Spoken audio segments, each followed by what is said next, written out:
Você já se conhece?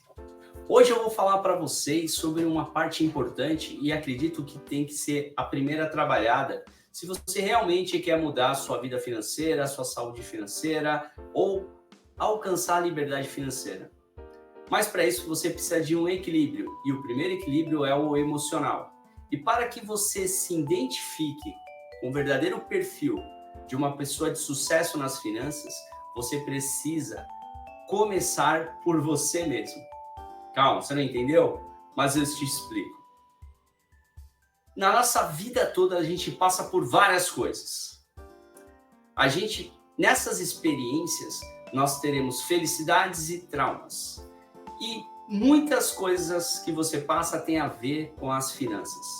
Então, muitas famílias passam por dificuldades, outras passam por abundância, e a forma que você vai canalizando dentro de você essas experiências pode fazer um molde de quem você é hoje com as finanças.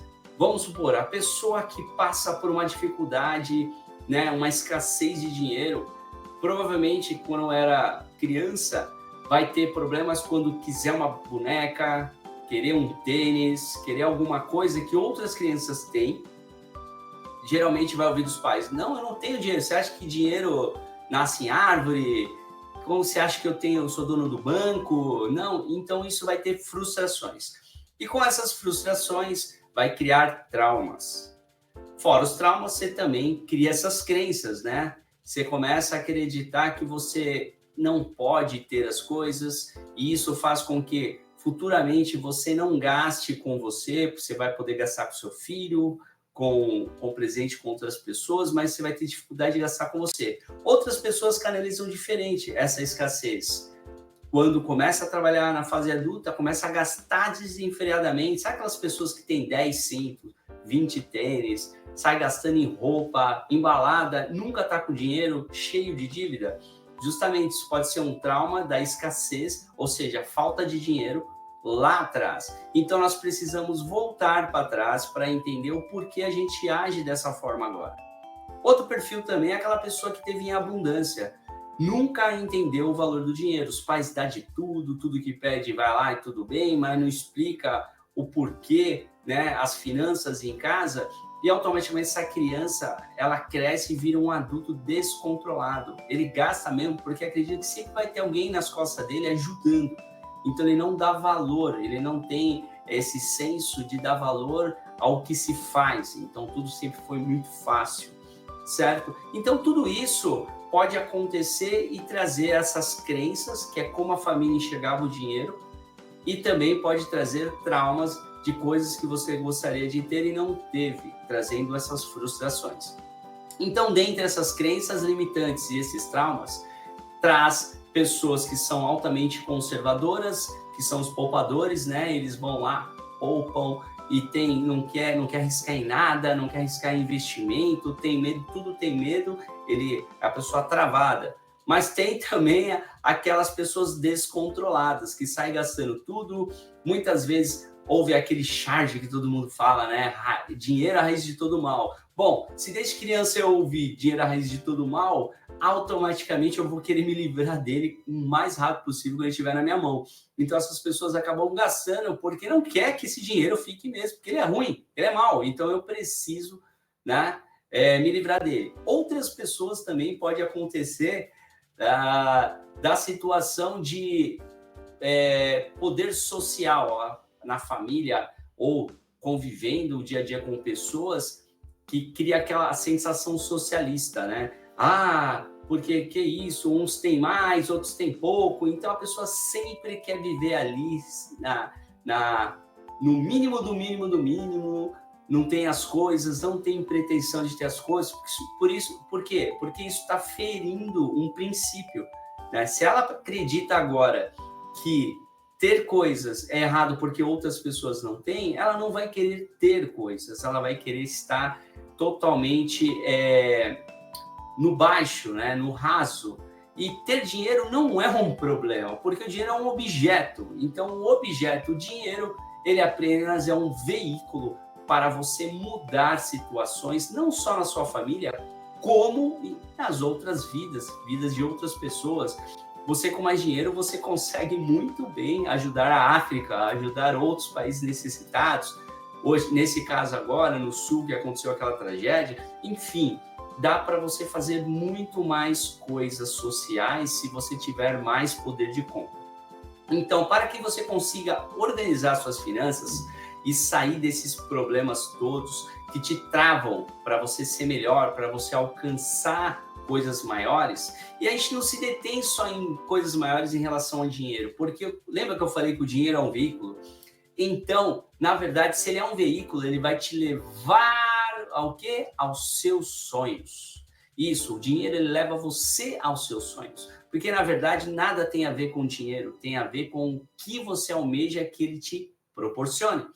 Você, prosperidade para você maior, vamos supor, eu morar no interior, ter o meu sítio, ter todas as plantações que eu faço, cara, viver do meu plantio, estar bem, ter um dinheiro caindo na minha conta para mim não me preocupar, eu ter o meu sustento, isso pode ser a maior prosperidade para algumas pessoas. Outras nossa, eu preciso de uma aposentadoria, ou seja, que eu não dependa do governo, que esse é o melhor dos mundos, que é a liberdade financeira. E aí, ponto, então não vou ter preocupação de esperar o governo me pagar o INSS, nós sabemos que provavelmente não vai ter mais isso. Outras pessoas também têm essa coisa de, nossa, de ganhar um dinheiro parado e eu poder viajar ao mundo e não se preocupar que depois eu vou ter dívidas e nem nada. Por quê? Porque você faz uma situação nos investimentos que os dividendos vão pagar para você um salário que vai bancar o que você gasta no mês. E automaticamente você vai trabalhar se você quiser, ou se você quiser abrir uma empresa, você não vai ter medo de arriscar. Então, te dá muitas propriedades positivas. E uma dessas é o tempo. Hoje o tempo é o bem mais precioso. Tá ok? Mas para isso, primeiro você tem que se conhecer. O segundo ponto, depois de você ver esse autoconhecimento, quem sou eu, principalmente se você também for casado, entender o perfil da sua esposa ou entender o perfil do seu esposo, entender o que aconteceu na família, por que assim, e ajudar ele a se reconectar e um ajudar o outro a crescer financeiramente. Outra coisa também é envolver as crianças nesse projeto, explicar o que está acontecendo, explicar como estão as finanças da casa, você já começa a ajudar eles a crescerem com consciência, né? E não de escassez, porque é uma coisa bem interessante, o problema não é gastar dinheiro, galera. Você comprar coisas não é um problema. Você ter um bom jantar não é um problema. O problema é quando esse bom jantar, essa coisa que você vai comprar, está acima do que você pode gastar para o equilíbrio das suas coisas, certo? Você andar com tênis furado, como eu xinguei uma vez aqui a minha esposa, porque ela está com tênis rasgado, mas ela não queria comprar outro porque ela não queria gastar. Falei, não, se você precisa, você tem que comprar. Se você precisa comprar um batom, porque a mulher tem a vaidade, tem que comprar, porque ela precisa se sentir bonita, ela precisa se sentir bem com ela mesma, e aí ela brilha para o mundo. Ela brilhando para o mundo, ela estando bem, ela consegue cuidar bem da família e ela consegue brilhar dentro de casa. Mesma coisa o homem. O homem, ele está lá, se ele estiver com uma veste boa, se arrumando bem, treinando, ou seja, cuidando do seu corpo, automaticamente ele vai ter a autoestima melhor, ele vai se sentir mais produtivo, mais autoconfiante e ele também vai transparecer isso dentro de casa. Então percebe que é um contexto geral, né? Então você precisa entender que comprar não é um problema, e sim, quando e se possível, comprar aquilo, porque senão você realmente tem que ter uma adaptação, certo? E depois, quando você for melhorando a sua capacidade financeira, você também pode ir melhorando algumas coisas, tipo viagens, comprar um brinco para sua esposa, comprar um terno. Então, vocês precisam ver a viabilidade dentro da situação financeira, tá? Por isso que a gente sempre fala que você precisa sempre viver um padrão abaixo do que você ganha, nunca igual. Porque se você vive igual, automaticamente você ganha e você gasta. Ou seja, ganha e gasta. Então, você tem um padrão de uma casa que é muito cara, um aluguel muito alto, um carro que tem um gasto muito alto, certo? O que você faz no mês também, toma cuidado com isso, tá? Então, o primeiro ponto é esse. Segundo ponto é você começar a conseguir analisar a saúde financeira da sua casa. Você sabe o quanto você gasta no mês e o quanto você ganha no mês? Então, isso é muito importante. Seja se você tem uma empresa, seja se você tem salário, você é assalariado ou você é um autônomo, você precisa saber quanto você está gastando, desde uma bala até coisas grandes.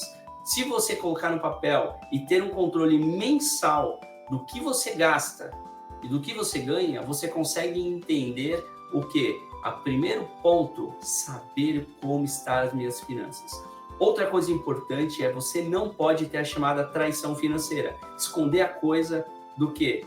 Do seu cônjuge, se acaso você é casado ou casado. Então vocês precisam conversar, não pode ter compra sem um outro saber, tem que ter consentimento da família sobre o problema ou sobre a solução, porque às vezes você precisa comprar algo, mas vocês precisam sentar na mesa e conversar, então tem que ser tudo aberto. Todas as finanças têm que estar abertas e claras na família, para que não tenha a traição financeira, que esse é um dos pontos principais de erro dentro da família. Então, vocês precisam agora utilizar de uma planilha. Algumas pessoas utilizam planilha no Excel, como a minha esposa utiliza. Eu já gosto de utilizar aplicativos que é de maior facilidade em celular. Você vai ver o seu melhor mecanismo. Tá ok? Então, isso é muito importante. E outra também, eu deixo como lição de casa, é ler o livro Quem Pensa Enriquece, e para os casais, o primeiro é Casais Inteligentes Enriquecem Juntos. É um bom parâmetro, né, do Serbasi. Esse livro aí é um best-seller e ele vai ajudar muitos vocês nessa primeira caminhada para ir cuidar da saúde financeira, ok? Então, vamos lá, galera, vamos mãos à obra e fiquem com Deus.